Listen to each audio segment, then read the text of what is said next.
بسم اللہ الرحمن الرحیم۔ امید ہے سب خیریت سے ہوں گے۔ آج کی ہماری اس ویڈیو میں ہم بات کریں گے محمد بن قاسم کے بارے میں۔ محمد بن قاسم 695 عیسوی میں طائف میں پیدا ہوئے۔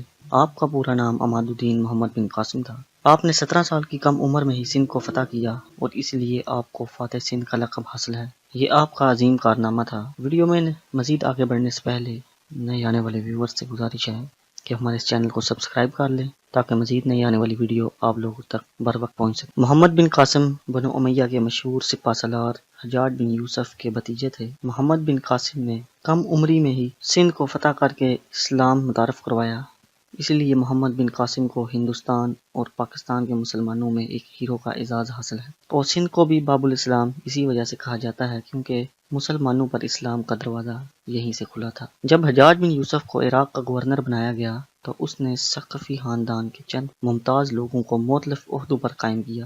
ان میں سے ایک محمد بن قاسم کے والد قاسم بھی تھے جن کو بصرہ کا گورنر بنایا گیا۔ اسی دوران محمد بن قاسم کی ابتدائی تربیت بصرہ میں ہوئی، لیکن 5 سال کی کم عمری میں ہی محمد بن قاسم کے والد انتقال کر گئے۔ بچپن ہی سے محمد بن قاسم میں مستقبل کا قابل اور عظیم شخص نظر آتا تھا۔ غربت کی وجہ سے اعلیٰ تعلیم تو حاصل نہ کر سکے، اس لیے ابتدائی تعلیم کے بعد ہی محمد بن قاسم فوج میں بھرتی ہو گئے۔ قانون سپہ زری کی تعلیم دمشق سے حاصل کی اور اپنی قابلیت کا استعمال کرتے ہوئے اپنا سکہ منوایا۔ محمد بن قاسم کی فتوحات کا سلسلہ 711 میں شروع ہوا اور 713 تک جاری رہا۔ انہوں نے سندھ کے اہم علاقوں کو فتح کیا اور ملتان کو فتح کر کے اپنی مہم کو پایۂ تکمیل تک پہنچایا۔ محمد بن قاسم ایک کم عمر تھے لیکن اپنی کم عمری میں بھی اپنا نام خوب بلند کیا۔ محمد بن قاسم نے 4 سال سندھ میں گزارے اور اسی عرصہ میں آپ نے سندھ میں اعلیٰ نظام حکومت کی بنیاد رکھی جس میں انصاف کے تمام تقاضوں کو پورا کیا گیا۔ سندھ کی عوام کے لیے محمد بن قاسم نے رواداری کی بڑی اہم پالیسیاں قائم کی۔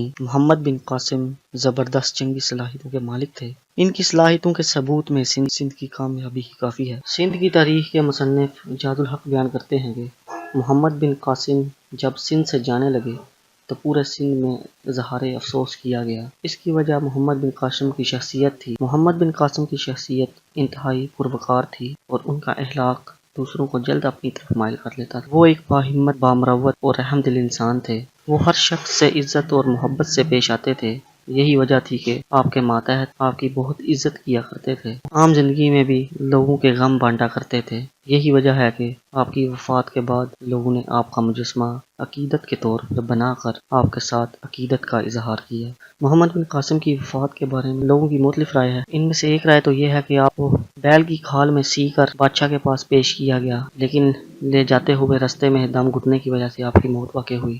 اور دوسری رائے یہ ہے کہ آپ کو بادشاہ کی جانب سے قید کر دیا گیا تھا اور قید خانے میں آپ پر ظلم کیے گئے اور ان مظالم کی وجہ سے آپ کی موت واقع ہوئی۔ دونوں صورتوں میں ہی آپ پر بادشاہ وقت کی جانب سے کیے گئے ظلم کے بارے میں دلیل ملتی ہے۔ بادشاہ وقت آپ کی موت کا سبب بنا۔ امید کرتے ہیں آپ کو ہماری یہ ویڈیو پسند آئی ہوگی۔ پسند آنے کی صورت میں لائک اور شیئر ضرور کر دیجیے گا اور اپنی رائے کا اظہار کمنٹ سیکشن میں ضرور کیجیے گا۔ مزید نئی ویڈیو کے ساتھ آپ کی خدمت میں پھر حاضر ہوں گے، تب تک کے لیے اللہ حافظ۔